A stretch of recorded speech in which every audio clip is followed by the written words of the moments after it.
Alrighty, here's the update. After about an hour or two of digging, there is our pile.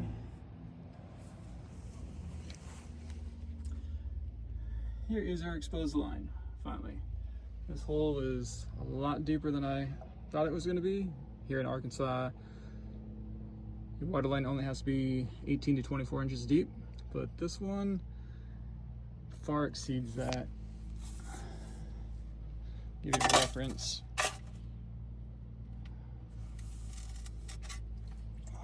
This one is probably about 3 feet.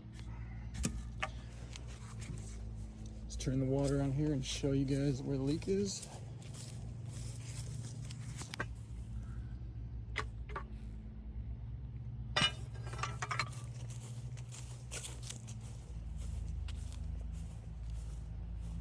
Oh, not enough. Turn on a little bit more.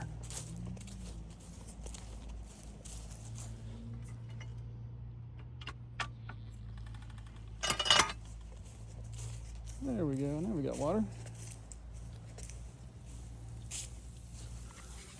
As you can see, right there in the middle. So we will get that vacuumed out and show you the fix after we're done.